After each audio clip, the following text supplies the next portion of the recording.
सिंधुदुर्गातील पर्यटन स्थळांवर वर्षा पर्यटनाचा आनंद लुटण्यासाठी पर्यटकांनी गर्दी केल्याचं दिसून आलं।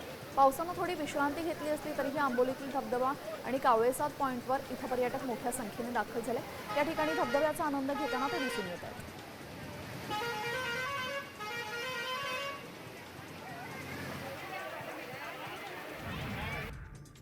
पावसाळी पर्यटनासाठी रायगड किल्ल्यावर पर्यटकांनी मोठी गर्दी केली।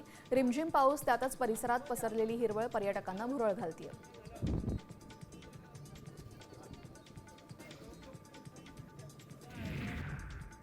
भाजप आमदार गोपीचंद पडळकरांनी किल्ले रायगडाला भेट दिली। किल्ल्यावरील अतिक्रमण हटवण्याबाबत प्रशासनाकडून रहिवाशांना नोटीस बजावण्यात आली आहे। या पार्श्वभूमीवर पडळकरांनी धनगर समाजाची भेट घेतली। याबाबत मुख्यमंत्र्यांना पत्र लिहिणार असल्याचंही त्यांनी सांगितलं।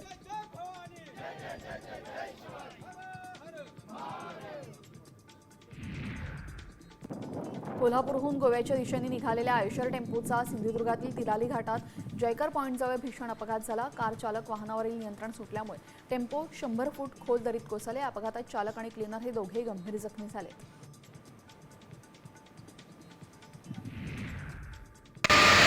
रत्नागिरीतील राजापूर तालुक्यामध्ये नाटे बाजारपेठेमध्ये रात्री 1:30 वाजता दुकानांना भीषण आग लागली। आगीमध्ये 7 दुकानं जळून खाक झाले। अग्निशामक दलानं आगीवर नियंत्रण मिळवले। दरम्यान सुदैवानं कोणतीही जीवितहानी झाली नाही।